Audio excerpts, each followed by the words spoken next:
So yun, magandang araw mga paps. So meron tayong gagawin ngayon isang Devant 40 inches LED TV lang to, no? So ito yung kanyang loob. Bali, binuksan na po natin para mabilis yung video natin. Ito yung kanyang mainboard, tapos ito naman yung kanyang power supply. Then ito parang connecting connecting board lang to. Kasi walang parts dito kundi linya lang. Dadaan ng LVDS cable tapos rebel pupuntang top board. So ito yung kanyang top board. Ayan. So unang problema pala nito is board mode siya. Papalit-palit kulay yung kanyang screen, puti, pula, blue at saka green. So ginawa natin is linisan po natin yung kanyang LVDS cable, ayan, dito, ayan, pati yung kanyang ribbon na papuntang top board, nilinis po natin yan by yan, contact cleaner yung gamit natin. So ngayon nag-display na po siya ng normal, kaso lang napoprotect, meron pa siyang isang problema.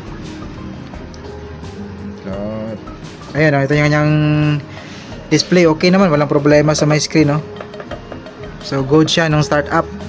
Ayun, no? Tapos ayan na, parang may ulap na yung kanyang screen, parang meron na siyang ulap sa may gilid, oh. And then protect. So chinek natin dito yung kanyang DC-DC, nakawala yung kanyang, saan yun? Yung kanyang B-on. So wait, saan yun? Ayan, B1 nawala po yan.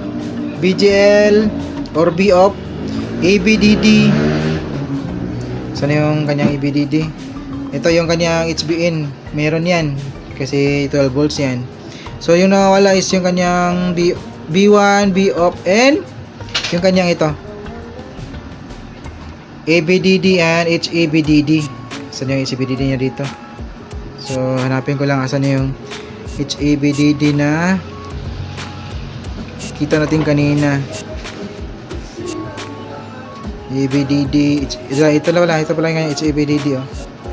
8 volts yan. So wala po yan. Yung meron is 12 volts input na HBN 1.2, yan yung 1.2 at saka yung kanyang 3.3. Kita ba? Yan po yung presence ng kung nagpo-protect na po yung DC-DC natin. Ayan. So tutroubleshoot muna natin kasi nung chinik natin dito wala naman tayong masukat na leak sa kanyang CKV lines both side. So tingnan natin kung anong magagawa natin dito, at balik tayo kapag na-troubleshoot natin. So continue tayo mga paps, no? So ginawa nga natin is chinik natin ulit yung kanyang resistance dito sa may CKV line sa may left, then CKV line dito sa may right. So meron naman lang siyang label, oh, hindi naman tayo mahirapan. Ano ba tong camera na to? So meron siyang label, ayun, oh. Yan. So yung mga gold na bilog-bilog yan, ito yung kanyang label. So unang-una yan, yung kanyang monitor R. So hindi yan kasali, yung CKV lang na nakalagay. Ito. Dito nagsisimula. Wait. Ito nagsisimula yung CKV natin dito. Ito yung CKV 1, CKV 2, and CKV tawag ito. So ito, pag ganun lang yung kanyang reading, ha. So, CKV 1, CKV 2, CKV 3, CKV 4, then yung kanyang mga pares hanggang dito. So 8 linya po yan yung ating CKV. So chinek natin yan, resistance nasa 10 ohm, 9 mega ohm. So okay, walang problema, naka parallel po yan dito sa may kabilang side. So ibig sabihin yan na wala ring problema dito sa may kabilang side, no? Kasi same sila ng reading na 9 mega ohms. So kung yung reading na hindi normal, nasa kilo ohms yun, kilo ohms. Pero yung mega ohms, okay yan, walang problema yan. So ginawa natin dito, kasi nga wala tayong masukat na leak sa may left side at saka right. So ginawa natin is try nating kinat yung protect ng ating level shifter. Saan na yun? Dito pala. Try natin kinat yung kanyang protect. So ito yung kanyang protect ng ating level shifter. Yung cutting, nakita nyo ba yung cutting natin dito? Yung kunting-kunting cutting yan. Ayan, o. Kaya yung patutok para makita. Ayan. So itong linya to 1, 2, 3, 4 itong linya na to, yung maliliit na linya na yan, 1, 2, 3. Yan po yung kinat natin. Kita nyo ba yung kunting cutting natin dyan? So chinek natin, putol na po ng linya na yan. Kinat natin yung, ito yung kanyang protect. Kinat natin yung tatlong linya dito sa may level shifter natin na RT6936.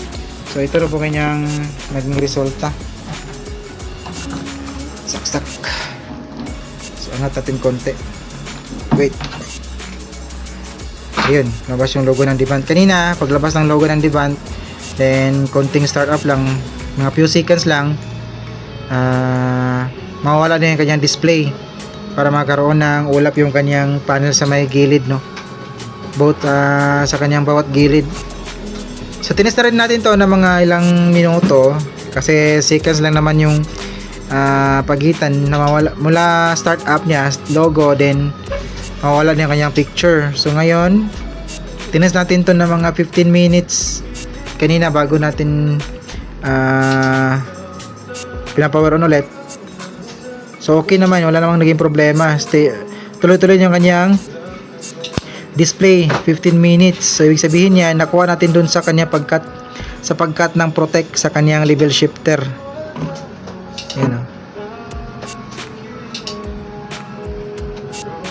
So ayun, so kadalasan kasi ginagawa natin ng ganun kapag wala tayong masukat na leak sa kanyang CKV lines, kasi kadalasang dahilan kung bakit nagpo-protect yung ating level shifter is dun sa kanyang loading, dun sa kanyang CKV lines na papasok sa may panel. Pero wala naman tayo nakuhang nasukat na problema. So kinata lang natin ng kanyang protect para hindi na siya mag-protect. Minsan kasi nangyayari yan, nagpo-protect siya kahit walang problema sa may CKV lines kapag medyo matagal na yung unit, no? Siyempre kalaunan na tatanda din yung mga parts na yan, so magkakaroon na po siya ng problema. So kailangan natin tanggalin yung kanyang protect para magtuloy-tuloy yung kanyang display. Ayan, kasi wala namang problema sa kanyang CKV lines, wala tayong nasukat na problema. So yun, okay na. So i-test lang natin ito ng mga ilang oras bago natin ipaalam sa may-ari. Ayun, so narito na yung video natin mga paps. Sana kahit pa paano may nakuha kayong ideas ting ginawa ngayon, no? May God be with us always, and this is your service D technician. See you in our next video.